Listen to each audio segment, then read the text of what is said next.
Il est 8h21, Nico Saliagas. Le président de la région Normandie et président de l'Association des régions de France, Hervé Morin, votre invité Audrey Crespo-Mara. Bonjour Hervé Morin. Bonjour Audrey Crespo-Mara. Alors c'est décidé, demain matin vous mettez votre gilet jaune et vous participez au blocage des routes en Normandie? Je mettrai mon gilet jaune, je ferai œuvre ou geste de solidarité à l'égard d'un mouvement que je comprends parce qu'il concerne beaucoup de mes compatriotes en Normandie. Vous allez faire quoi concrètement? Vous allez mettre le bololo ou bloquer les routes? Je ferai simplement quelque chose d'extrêmement simple. J'irai dans le village d'à côté du mien et sans presse, j'irai simplement saluer celles et ceux qui disent quelque chose de simple au gouvernement. Pour une voiture en milieu rural, ça coûtait par mois 200 à 220 euros. C'est les chiffres de l'INSEE de 2016. Aujourd'hui, ça a augmenté de 50% le prix de l'essence et le prix du diesel. Ça veut dire que ça coûte grosso modo 350 euros. Pour un couple, ça fait 700 euros par mois. Quand vous gagnez 1300 ou 1400 euros par mois, c'est une charge gigantesque. Et je dis simplement au gouvernement, il y a une seule solution. La solution, elle est extrêmement simple, c'est de ne pas augmenter les taxes au 1er janvier 2019. D'y renoncer, et d'y vous y faire croyez une encore? pause parce que, en clair, la contribution climat-énergie, ce sont les Saoudiens qui l'ont mise par l'augmentation du prix du baril et l'augmentation des taxes depuis 2 ans. Vous porterez votre écharpe tricolore par-dessus votre gilet jaune? Absolument pas. De toute façon, d'une part, je ne suis plus maire depuis 2 ans, mais je mettrai pas de, je mélange pas les gens. Je veux simplement indiquer. Le président de la région Normandie qui contribue indirectement à bloquer les routes, donc à bloquer sa propre région. C'est pas un peu bizarre? Je ne bloquerai pas les routes.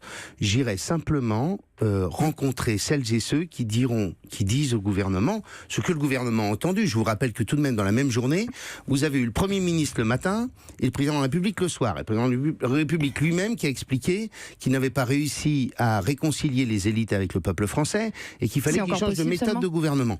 Donc, en clair, je crois que tout le monde l'a entendu et tout le monde comprend une chose simple. Il y a un Français sur 2, Audrey Crespo-Mara, qui vit dans une ville de moins de 10 000 habitants. La plupart du temps, il est obligé de prendre sa voiture pour aller bosser. Est-ce qu'on peut simplement intégrer l'idée que quand on gagne 1400 euros par mois, c'est extrêmement compliqué quand on voit flamber le prix de l'essence ou le prix du diesel? Hervé Morin, demain quand vous irez manifester avec votre gilet jaune, vous protesterez peut-être bras dessus bras dessous avec des partisans de Jean-Marie Le Pen et de Jean-Luc Mélenchon et de Marine Le Pen. La fin justifie les moyens? Ça, ce sont des histoires qui ne correspondent pas à ce que je vis. Moi, quand je vous prends un exemple concret.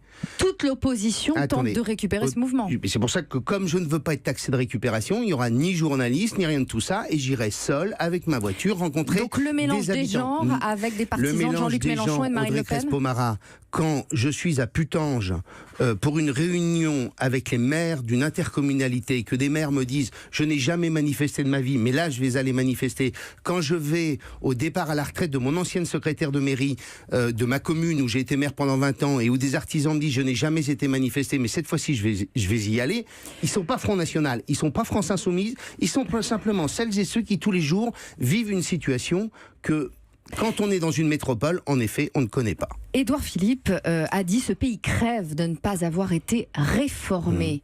C'est faux? C'est une critique à l'égard des gouvernements auxquels vous avez appartenu? Oui, mais vous voyez, quand le président de la République dit « j'ai...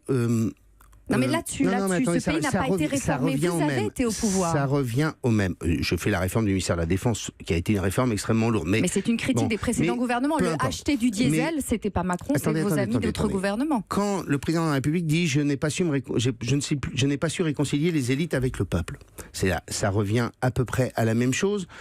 Quand... si, je vais vous expliquer pourquoi. Je vais vous expliquer pourquoi. Parce que ce qu'oublie de dire le président de la République ou le Premier ministre, c'est qu'en fait les Français se sont beaucoup réformés. Je vais vous donner des exemples simples. Laissez-moi finir.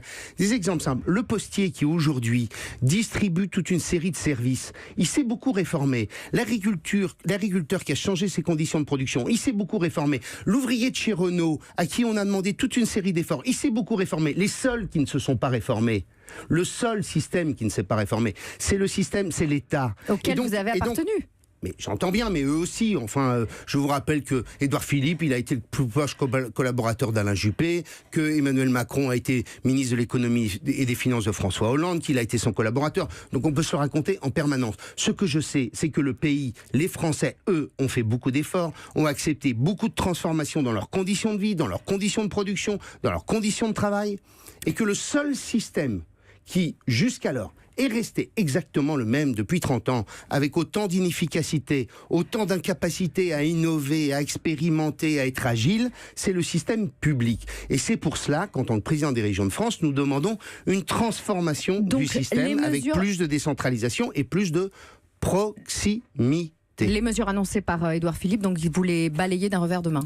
Je dis que ça ne suffira pas quand on s'adresse simplement aux 2 premiers déciles, c'est-à-dire des Français, si j'entends ces chiffres, c'est-à-dire à des compatriotes dont le niveau de revenu est autour du SMIC. Hervé Morin, Emmanuel Macron n'ira pas au congrès des maires mardi. Il rencontrera le lendemain à l'Élysée le bureau de l'Association des maires de France et plusieurs centaines de maires. Pourtant, l'an dernier, il avait promis ça. Je suis venu à ce 100e anniversaire, mais je m'engage à une chose, si vous l'acceptez, c'est venir chaque année rendre compte des engagements que je viens de prendre. Parce que c'est cela, l'esprit de responsabilité dans la République. C'est regrettable ou, au fond, ça ne change pas grand-chose qu'ils viennent ?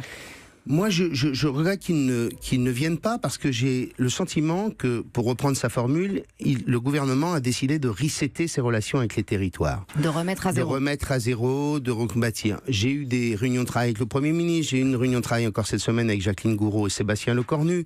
Je constate que le gouvernement veut changer sa relation avec les territoires parce qu'il comprend qu'une partie de la transformation du pays passe par les territoires et de la réussite du pays passe par les territoires parce qu'on a la capacité de mener des politiques de proximité correspondant à ce qu'attendent nos compatriotes. J'entends, mais qu'Emmanuel Macron descende ou pas à ce congrès des maires, est-ce que ça change quelque chose ? Bien sûr que ça change quelque chose. C'est quand même le grand bataillon des républicains et de celles et ceux qui assurent la vie quotidienne de nos compatriotes. Donc, ce sont des hommes et des femmes qui sont des quasi-bénévoles.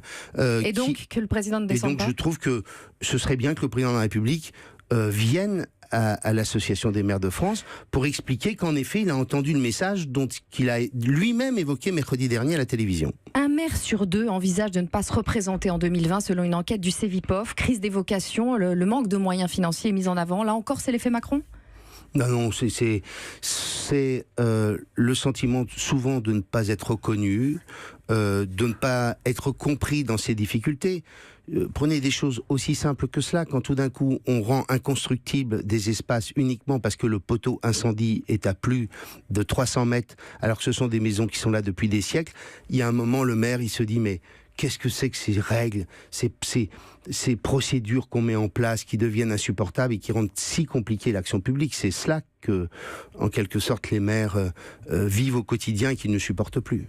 Merci Hervé Morin. Merci. Audrey Crespo-Mara pour l'interview politique de la matinale tous les jours à 8h15. Et dimanche, le ministre de l'écologie François de Rugy sera l'invité du grand rendez-vous Europe 1 CNews Les Échos.